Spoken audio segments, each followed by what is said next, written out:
Fox 5 and Hot 97 present Street Soldiers with Lisa Evers. It's been nearly 3 years since adult-use marijuana was legalized in New York State. As demand continues to grow, state officials are trying to speed up the opening of licensed dispensaries. But there are less than 50 of them compared to hundreds of illegal smoke shops that are popping up in most neighborhoods. So they're looking for faster ways to put them out of business. This is the sign you see in the window of a legal state-licensed dispensary. It's a guarantee of safe, quality products and that the money you spend is going to community projects, social equity causes, and state tax coffers. New York State Office of Cannabis Management Executive Director Chris Alexander says he is well aware of the criticism of a slow rollout and too few dispensaries. He defends their work by saying they have built a farm-to-consumer industry from scratch. Even with just several dozen dispensaries open, Alexander says they generated $150 million in revenue in 2023. He's looking forward to hitting the 50 dispensaries mark and says that there are more than 400 new licensees on their way. We are really excited for those businesses to open. We think we'll have a good chunk of them in the first half of this year. And then the new licenses that we hand out next month and the month following, those, again, should largely be operational before the close of the year. The Housing Works Cannabis Company was the first licensed dispensary to open in New York City in late December 2022. Sasha Nugent, Director of Retail Operations, says the sales associates, called bud tenders, often get to know the regular customers and that safety and quality control are key. They have to file detailed reports to the state on what was sold.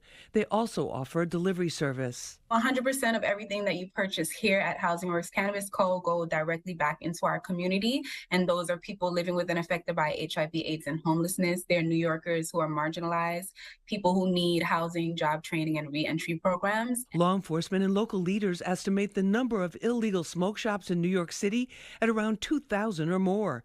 Our Fox 5 camera was the only one along in December of 2022 as New York City Sheriff Anthony Miranda led a joint multi-agency task force, including inspectors from the Office of Cannabis Management, to shut down illegal shops and confiscate unregulated marijuana products. Currently, they have to initiate a court case to get it padlocked. Governor Kathy Hochul is pushing to change the laws and speed it up.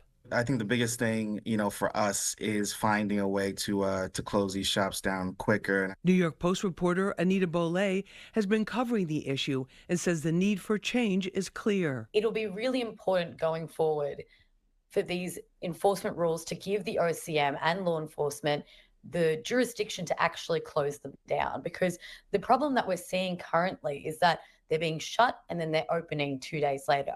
Let's get right to it with our panel. Joining me is Anita Bollet. She's a New York Post reporter. Anita, thanks for joining us. Thanks, Lisa.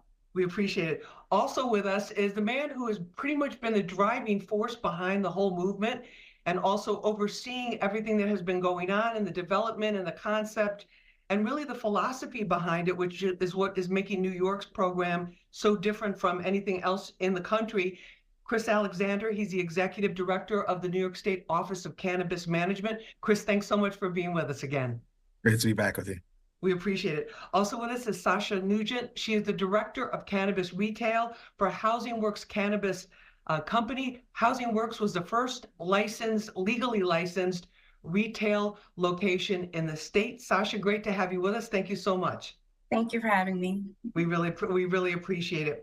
Chris, I want to start with you on this. As you look back, there have been a lot of different battles. There's been a lot of groundwork. You've had to deal with legislation, the politics, the media, all of these kinds of things.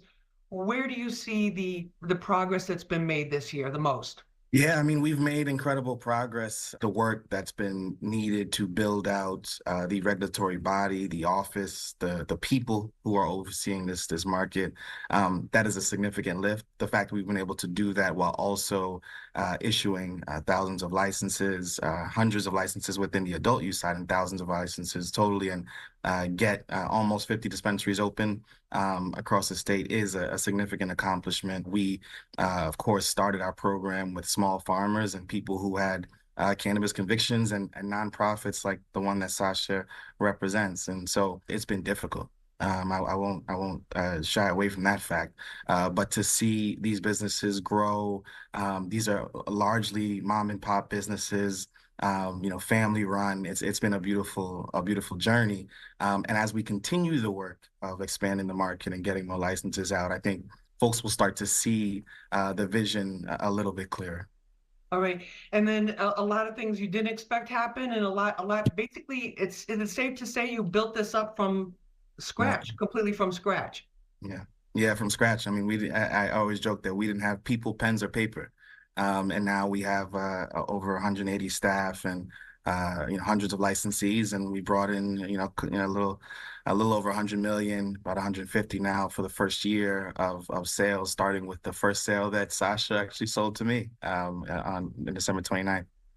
All right. Sasha, for you, running the store, running the dispensary, I should call it, what has this year been like for you? It has been extremely busy. It's been a lot of fun. It's been a lot of work. And my entire team, including myself, has learned so much about the cannabis industry.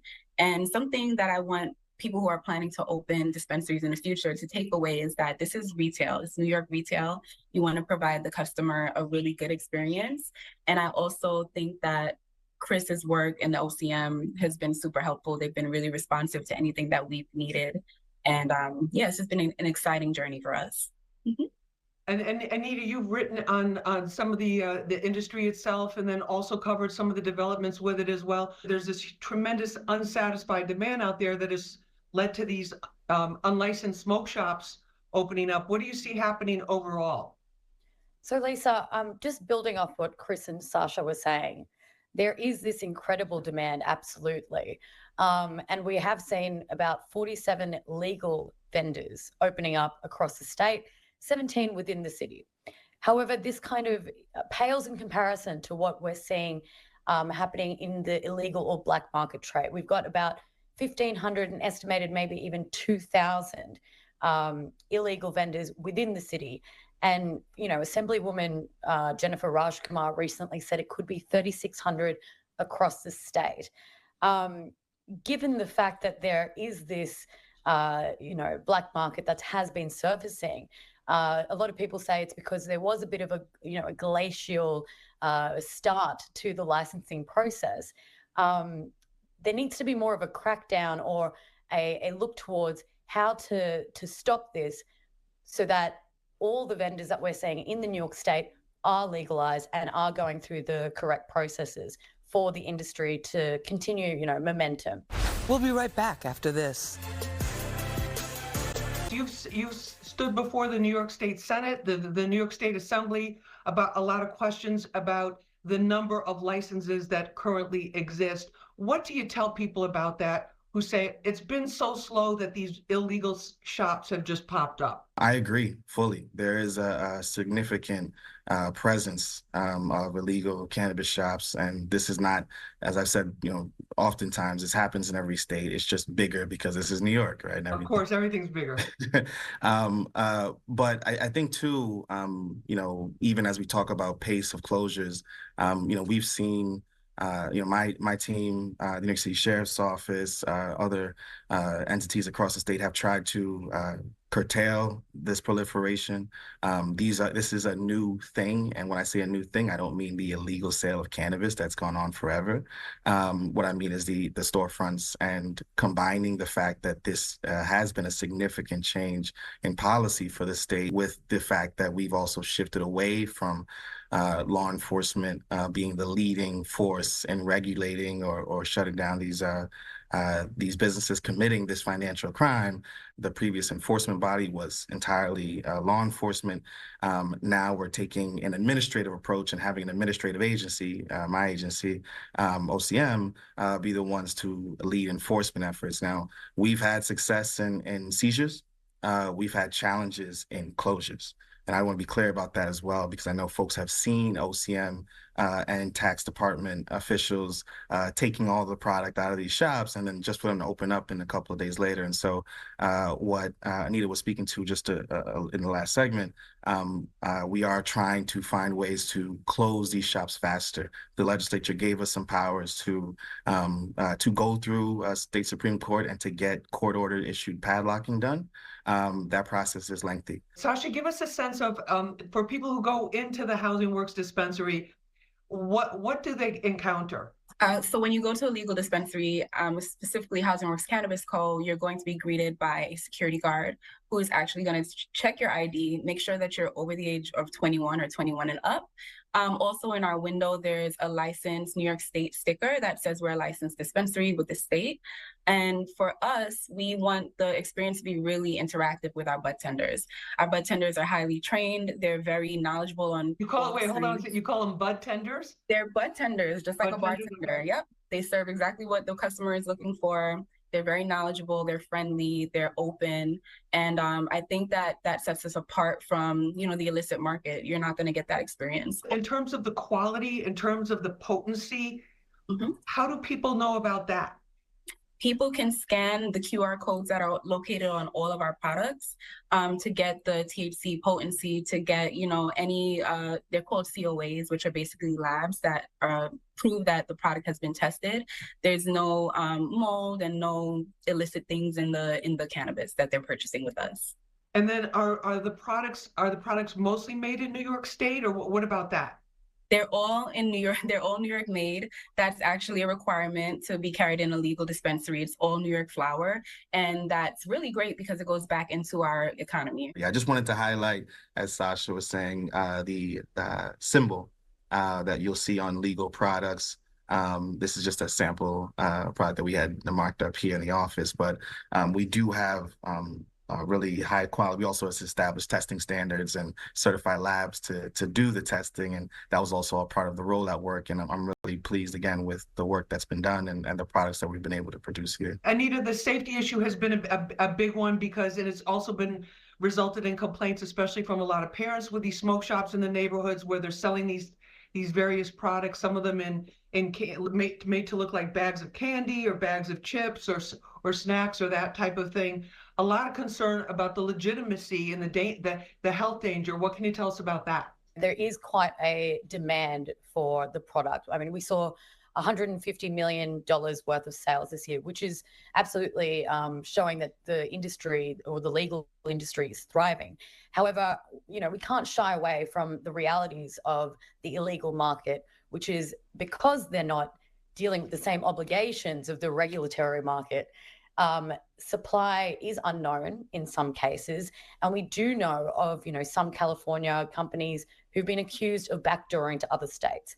So while knowing where the product is coming from and having the education around the product is something that legal vendors are doing, this cannot be said for the illegal markets, and this is posing, a risk, as you said, to children who are being sold to, and, parents who might not have the education around where they're putting their supply in homes.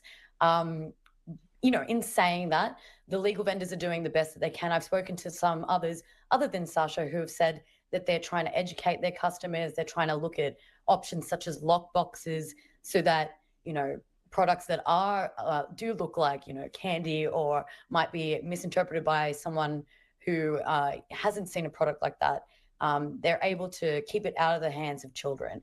And I think that, those steps are being taken, but we can't shy away from the fact that there is still a lot of work that needs to be done. Sasha, in terms of the mission, because this is, yes, it's a dispensary, but there's also a bigger purpose, and Housing Works, as we know, for many, many years here in New York City has provided a tremendous amount of critical social services, especially to underserved communities. So yes, Housing Works has been around for over 30 years, and we do serve people who are marginalized, specifically affected by HIV, AIDS, and homelessness. And one of our missions in opening this dispensary was generating more revenue for our programs. So 100% of what you purchase, all our proceeds go directly back into our programs. So that's housing, healthcare, and job training for New Yorkers who are in need. So it's an act, like, you're being an activist by shopping with us. And I just wanted to make sure everybody knew that in New York. Anita, what do you think about that? The purpose behind this? I think it's interesting that because the demand is so high, that there are so many, illegal vendors out there. I guess my question is to the legal vendors, how they're able to retain that customer base to allow for that, good progress in the legal market, given the demand and given the fact that customers sometimes are turning to these other avenues because it's cash-based, sometimes member-based, sometimes also a lot more cheap and costly. I mean, it's a much more cost-efficient way to get a product. I can add there, Lisa, we've studied this both in the state and across the country, and the variables that came into play as we wrote the law and designed the market are playing themselves out in a pretty clear way here. I mean, product variability is huge for our legal vendors, our retailers. They do largely have a lot of different types of products, different brands, and you'll find some of that in the illicit stores. But what you'll also have on top of the product variability and the types of different forms is that consumer trust. And then the one thing that we were very sensitive about that we didn't know how it would play out is the price point. Right now, the price point on the illicit market for most products and the products that we have in the regulated market, they're comparable. And so that's not always going to be the case. Just to be very clear, there's always a price declines, and the cannabis market can be volatile at times. But right now, and for the last year at least, the price point has been strong. Anita, in terms of there've been some proposals for crackdowns on the illegal shops. Tell us about that. That's right. We've been seeing the mayor, he was saying that he's been in touch with a lot of landlords where they've seen the illegal vendors, popping up, and they're issuing, warnings for fines and penalties. Assemblywoman Jennifer Rajkumar recently proposed the Smoke Out Act, which will mean that the OCM and law enforcement will have more ability to crack down and padlock these venues. And the state just recently backed that and are building upon that. Chris, the enforcement issue, dealing with these unlicensed operators, would you support what the mayor and what some of the other local elected officials have said? Is they say, give us the power to padlock these stores if there's evidence that they've broken the law or violated the law, and we can shut them down? Or is that just too, how do you feel about that? We put forward some powers so that the state and particularly OCM has an ability to take action. Those are being revisited, and they need to be revisited because they're not as efficient as they could be. And so I just want to kind of clarify as we talk about new proposals, this is the work, right, of developing solutions. You got to see what works and see what's effective, what's not, and fine tune. And I think the governor has spoken to that. I think legislators are also eager to see some action taken. I've received calls from those across the state every day. Sasha, in terms of expansion, what do you guys plan on doing? We hope to expand in the near future. We definitely want to open more retail dispensaries, and we do want to offer job training for those who are criminally incarcerated for cannabis in the past. And we do have those programs right now where I currently manage. And we do have a lot of people who have cannabis convictions who are now part of our management team. So we're really, really proud of that, and we just want to continue giving back. Anita, what will you be keeping your eye on as a reporter this year on this whole issue? Watching closely. I'll be watching whether the legislation goes through, how enforcement's going to be, put in place. And, I've had a few sources of customers who have actually not known the difference between what is an illegal pot vendor and what is a legal one. So it'd be interesting to see how those issues are kind of curbed throughout the year? I've heard the same complaints, and what we did in response was launch a pretty significant public education campaign called Why Buy Legal. We launched this last year, and it was all focused on giving folks the tips needed to identify legal stores. For example, we have a verification tool that sits on the outside of every legal dispensary in the state. If a business does not have it, they are not legal. There are, the tells that are pretty overt if you're aware. But I think the best thing for folks to use is that verification tool. And of course, folks can go to our website, cannabis.ny.gov, to get a listing of all the legal businesses that are currently open. And again, there's a lot more coming. And I actually have a copy of the verification tool here. This is essentially what you'll see on the outside of a dispensary that lets you know that they are licensed by the state to do the activity that they're doing. Thanks for joining us for this episode of Street Soldiers on Cannabis Facts and Fiction. You can watch it again and share it on our Fox 5 NY YouTube page. Remember, use your mind. It's your best weapon. I'm Lisa Evers. Let's push for peace, love, and justice for all.